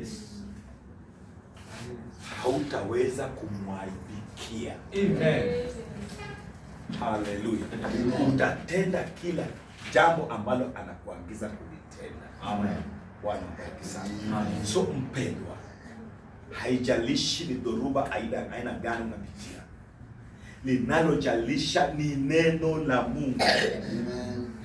Umeelewa mpendwa? So usiangalie mapito unayoyapitia, angalia neno tu. Angalia neno. Na Mungu ni wewe Mungu. Unanijua, unajua uzao wangu. Uliuchagua kimbele na ukapenda kunipatia uzao huo. Wacha ukaitwe Mungu. You understand? Unanijua, unajua hali yangu. Wacha ukaitwe Mungu. Usiangalia hali sina mapato, niko na mapato. Mungu haangalii hiyo. Anakuangalia wewe katika nafsi yako. Bwana wabariki sana. Mtu ako ananielewa. Mtu ananielewa. So changamoto hizi ni za muda tu. Hali hii unapitia ni ya muda tu. Haleluya. Ni ya muda tu. Ndio moja ya zile shuhuda ambazo Mungu amekupatia. Unajua wakati watoto wa Ayubu walikuwa wanaaga, Mungu alikuwa anatengeneza ushuhuda kwa Ayubu. Alikuwa anamtengenezea Ayubu ushuhuda. Unajua hiyo? Alikuwa, he was making a testimony. Sure. Kwamba siku moja Ayubu asimame na tushuhudie. Yes. Japo ulimwengu ungeona kwamba Ayubu ndugu anapitia mambo mazito sana. Yes, kwa macho yako ni mazito, lakini kwa Mungu anampatia ushuhuda. Someday atasimama na huo ushuhuda. Haleluya. Na wewe utamtukuza Mungu. It is your testimony. My sister, Mungu akamfufua, but she's still a Catholic. Bwana asifiwe. Bwana asifiwe. A staunch Catholic. But it wasn't her testimony, it was mine. Bwana asifiwe. So hiyo mimi ilijalishi, ilikuwa ni yangu, sio yake. Hata wakati huyo ndugu Njomo alipoaga, ndugu najua tunaongea. Alipoaga, huyo my sister alisema kwa ushuhuda. Akasema unajua huyu ndugu, watu wengi hata mpaka sasa wanafikiria mimi nilikufanga. Kama si huyu ndugu kuniombea nilikuwa nimeenda. Watu wanaamini nilikufa, lakini huyu ndio Mungu alitumia huyu kurekesha uhai yangu. But it wasn't so, it was my testimony. Mimi ndio niligomana na Mungu, ambia Mungu no, umenifanya baya. Na Mungu angalia at my age. If I can challenge him, okay, wacha nimuonyeshe. Bwana asifiwe. Mtu ananielewa mpendwa. So hata akikaa katika Katoliki, mimi sishtuki. Hata most wageni wangu wanalanga kwake. Ndio naambia anapokea wageni, anakona moyo kupokea wageni. Kiwa na wageni wengi, because mahali yako ni karibu na kanisa. Okay? So niko na wageni wengi, naambia sister, wageni wangu watakuja kumsikia. She receives. Amen. Napenda sana wageni wananchi. Lakini she's still there. It wasn't hers. Ilikuwa ni ya. That is why nitaenda kwa milima nikishuhudia hilo, nitaenda kwa mabonde nikishuhudia hilo, lakini yeye hawezi kulishuhudia. Maybe alishuhudia kwa matanga ya yule ndugu. Sijui kama anashuhudia maliko mengine. Maana kama angeendelea kushuhudia, angemjua huyo Mungu. Bwana wabariki sana. So, tunaongea kuhusu Mungu tunayemjua. Na tunaamini katika zile ahadi ambazo ameweka kwa ajili ya maisha yetu. Bwana wabariki sana. So, ni lazima ukaweze kutembea katika hizo ahadi zake. Mpende huyo Mungu. Ana uwezo, muite katika haja za moyo wako. Amen. Anasema niite katika siku ya taabu yako nami nitaitikia, nawe utanitukuza. Amen. So usiogope. Usifikirie hii na hii sita kama anashinda, ataweza, anaweza mpendwa. Amen. Amen. Anaweza. Wakati walimleta mbele ya kaburi la Lazaro, Bwana wabariki sana. Walipomleta mbele ya kaburi la Lazaro, akasema mbele, aliposimama mbele ya kaburi la Lazaro, Martha alidhania pengine haitawezekana wakati huo. Alijua, ndio ninajua kwamba atafufuliwa katika ule ufufuo wa wafu. Okay? Martha alijua kwamba atafufuliwa katika ule ufufuo wa wafu. Maybe haitawezekana wakati huo. Mpendwa, inawezekana saa hii. Haja yako inawezekana kujibiwa saa hii. Amen. Hallelujah. Mtu ananielewa? So, Yesu akamwambia Martha, mimi ndiye huo ufufuo. Amen. Hallelujah. Mimi ndiyo huo. Haja yako mpendwa, sio kwamba unaona hivi haitawezekana saa hii, inawezekana saa hii. Amina. Wewe ilete mbele za Mungu. Okay? Naye Mungu aliye mwaminifu kwa neno lake. Hallelujah. Amen. Enda kujibu haja hiyo. Usiogope. Usihofu. Yule tunayemtegemea tunamjua. Amen. Haleluya. Na tumeshawishika na tuna hakika. Haleluya. Tuna hakika na yeye kwamba atatutendea. Haleluya. Haleluya. Usiogope. Ni Mungu aliye mwaminifu. Na si mwaminifu kwa mwanadamu, ni mwaminifu kwa neno lake. Amen. So ikiwa amenena uzima, lazima uzima utokea. Ikiwa amenena uponyaji, uponyaji utokea. So usiogope. Ni Mungu aliye mwaminifu. So unaposimama mpendwa, naomba ukasimame na ukaweze tu kuja mbele za Mungu. Amen. Haleluya. Jisalimishe mbele zake. Mwambie kile ambacho unahitaji akufanyie. Haleluya. Ni mwaminifu kwa neno lake, naye anaenda kutenda. Amen. Fear not. Amen. Haleluya. Wewe amini tu. Amini tu yuko hapa. Amen. Haleluya. Amini tu yuko hapa. Tupatie pambio moja tunapoenda mbele za Mungu. Pambio moja tunapoenda mbele za Mungu. Amen.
Bwana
Mungu anaweza kukamilike. We give you glory and honor, oh Lord.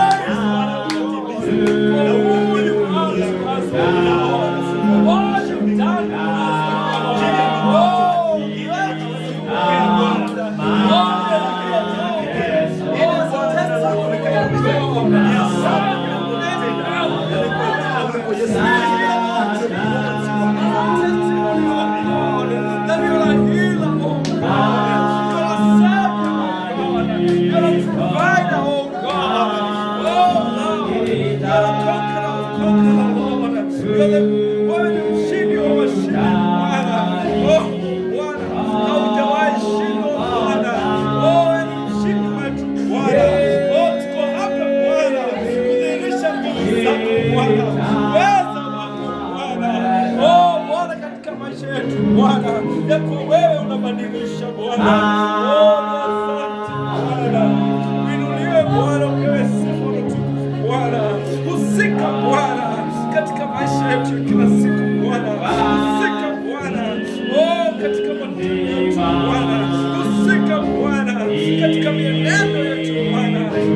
Bwana husika Bwana katika jamii na familia zetu Bwana. Husika Bwana katika miili yetu na afya zetu Bwana.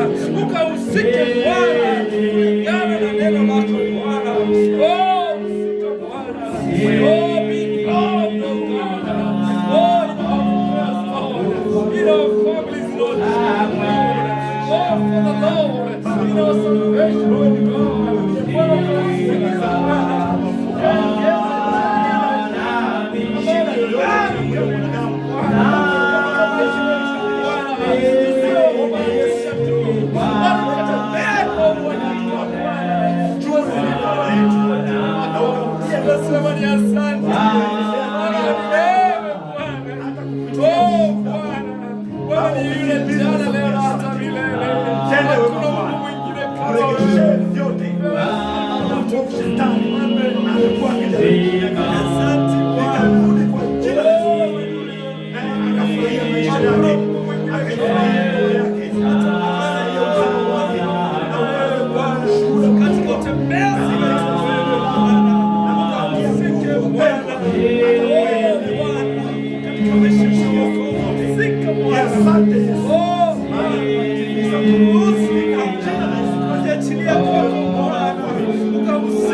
Asante Baba, asante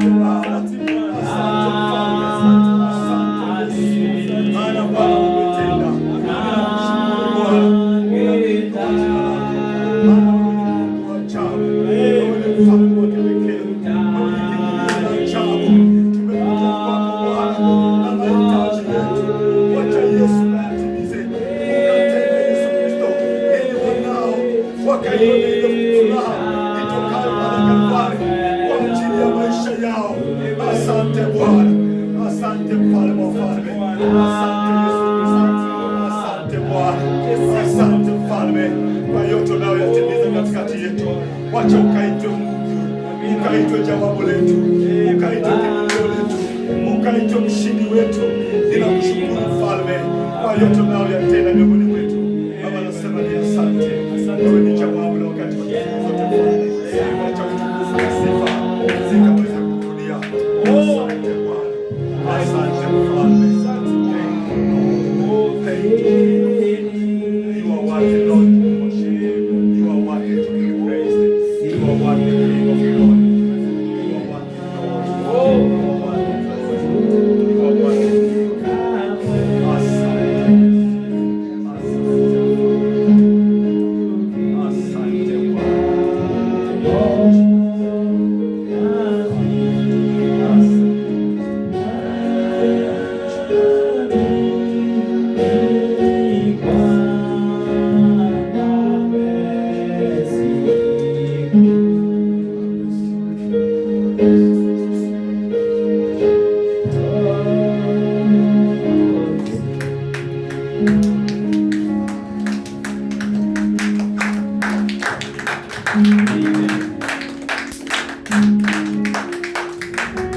Amen.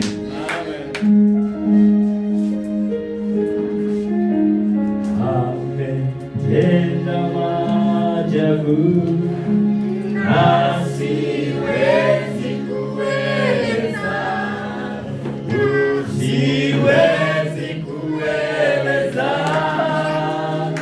siwezi kueleza. Ametenda maajabu na siwezi kueleza.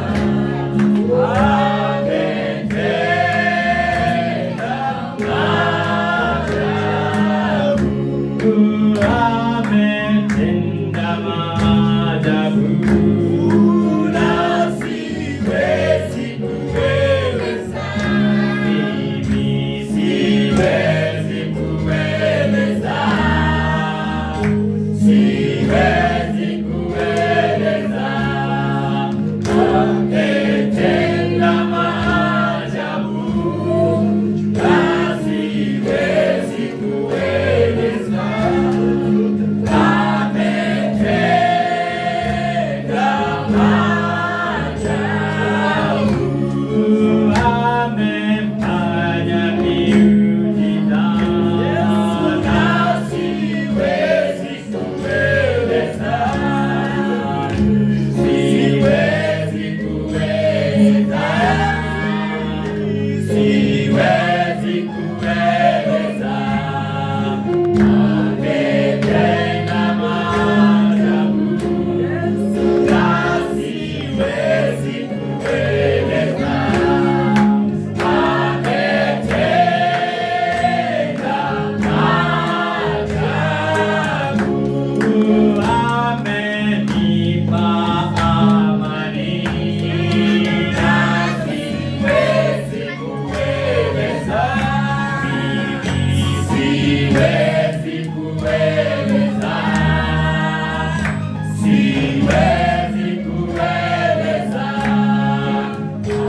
Ametenda maajabu na siwezi kueleza.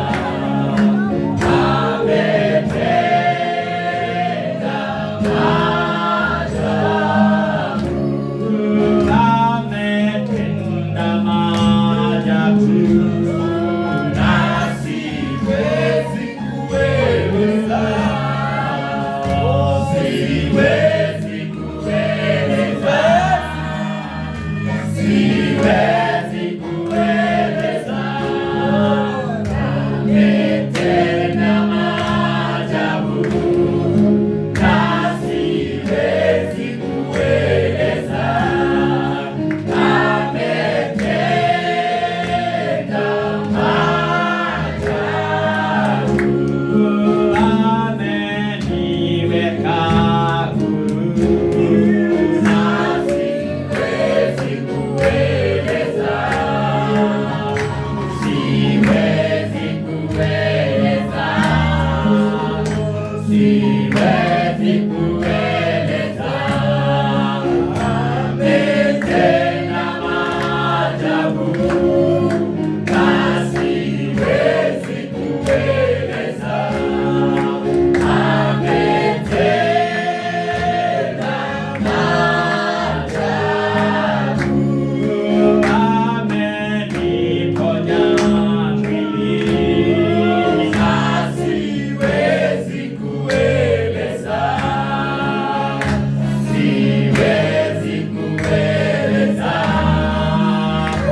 has done so much for me.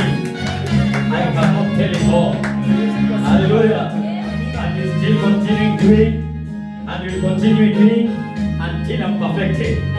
Blessed be the name of the Lord. Are you happy? Umefurahia? Amen. Amen. Amina. We are blessed. Umebarikiwa. Na tuimbe wimbo mwingine moja. Ameniweka huru kweli. Naimba sasa haleluya. Kwa msalaba nimepata kutoka katika utu. Haleluya. Nataka tumsifu kwa hiyo wimbo katika jina la Yesu Kristo. Tunapojiandaa kuomba, maana tunashukuru sana. Tumebarikiwa.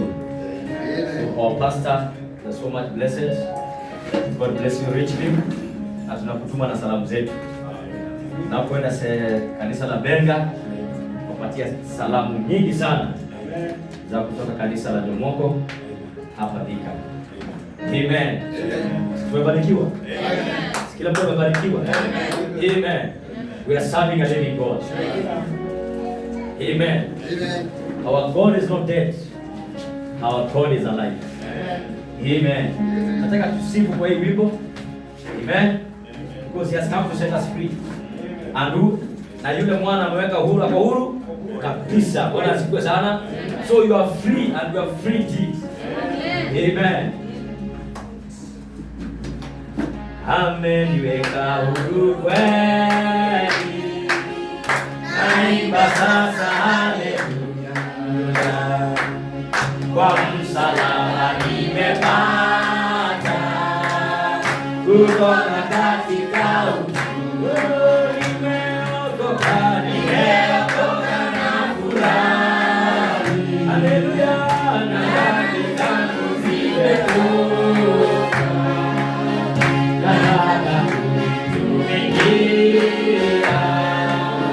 Mwokozi wangu siku zote. Nimeokoka na furahi. Dhambi zangu zimetoka. Nataka kumtumikia Mwokozi wangu siku zote. Zamani nilifungwa sana na minyororo ya shetani, nikamwendea Bwana Yesu akaniweka huru. Nimeokoka na furahi. Haleluya.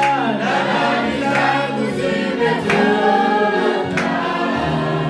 Nataka kumtumikia Mwokozi wangu siku zote. Nimeokoka na furahi. Haleluya. Na dhambi zangu zimetoka. Nataka kumtumikia Mwokozi wangu siku zote. Neema kubwa nilipata kuacha njia ya mauti na nguvu za wokovu zaikuwa siku zote. Nimeokoka na furahi. Na dhambi zangu zimetoka. Nataka kumtumikia Mwokozi wangu siku zote. Nimeokoka na furahi. Na dhambi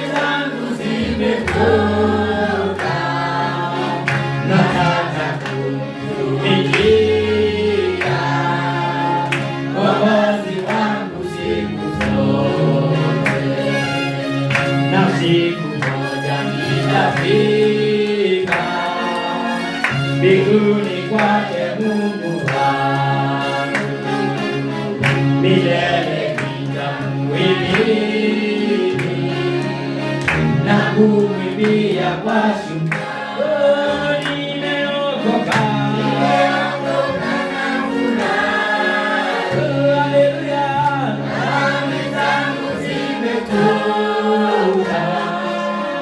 nataka kutumikia Mwokozi wangu siku zote.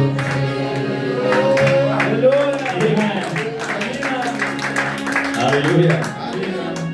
Tunasema ni asante Bwana wetu Yesu Kristo, hakika kwa upendo ambao unaudhihirisha kwetu Bwana, sisi ambao tulijua kabla kwa misingi ulimwengu, na ukatuvuta kwako Bwana, sifa na utukufu zikakudiwe. Baba, utambua hata hizi ishara uliziweka kwa sababu ya walio wako Bwana, katika jina la Yesu Kristo. Asante kwa kutuponya kawaida Bwana, asante kwa kutuponya kiroho mpendo dhamani, asante kwa kukutana na kile hitaji letu mchana wa leo, katika jina takatifu la Yesu Kristo aliye mfalme na mkombozi wetu Bwana. Asante Bwana, maana umetimiza kila shauku ambayo imekuwa miongoni mwetu Baba, umeshibisha kiu na njaa iliyokuwa ndani mwetu mpendo dhamani, katika jina takatifu la Yesu Kristo. Tukizidi kuomba Bwana, huyo Roho ambaye ametuhudumia akazidi kuwa pamoja nasi Bwana, kutumegea huu mkate mpaka mbinguni na kufanya Bwana kuwa dhahiri kwetu, katika jina takatifu la Yesu Kristo aliye mfalme na mkombozi wetu. Mungu ishinde Bwana, bariki mtumishi wako mpendo dhamani Baba, funike kwa damu yako mpendo wa mbinguni, na ukamzidishie ufunuo zaidi Bwana, kwa sababu ya mwili wa bibi harusi wako, katika jina takatifu la Yesu Kristo. Hata pia Bwana atakapokuwa akielekea sehemu za nyumbani Bwana, tunamkabidhi mikononi mwako mfalme wa mbinguni, waandamane pamoja naye Bwana, ukamlinde na kumhifadhi, hata kanisa lake Bwana ukalilinde, na jamii yake mpendo dhamani, na ukaibariki Bwana kwa utukufu wa jina lako mpendo wa mbinguni.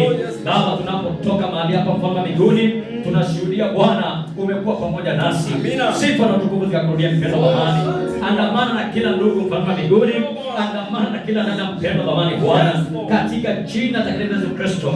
Tupatie rehema za usafiri Bwana, wote tutakapotembea kwa miguu, hata tutakapotumia vyombo ambavyo vimetengenezwa mikono ya mwanadamu, uwe pamoja na kila mmoja mfalme wa mbinguni. Hata wiki iliyo mbele yetu Baba, twaikabidhi mikononi mwako mfalme wa mbinguni Bwana, ukaruhusu tukae katika uwepo wako, katika jina takatifu la Yesu Kristo, mahali ambapo utazidi kutunong'onezea Bwana upendo wako mfalme wa mbinguni, na utazidi kutuvuta zaidi kwako Bwana, kwa sifa na utukufu wa jina lako mpendo wa mbinguni. Tunakubariki na kukuenzi Bwana, maana hakuna mwingine aliye kama wewe. Hata ndugu zetu ambao hawajafika, tunaomba Bwana ukawatembelee na ukawafunika kwa damu yako mpendo dhamani. Kilichowafunga mpendo dhamani Bwana, ukapate kuwafungua, ili wakati mwingine kama huu tupate kuwa pamoja na wao, tukisherehekea ndani mwako mfalme wa mbinguni, kwa sifa na utukufu wa jina lako. Wewe na ubarikiwe, na ni katika jina la Yesu Kristo tunaomba hizi baraka na kuamini.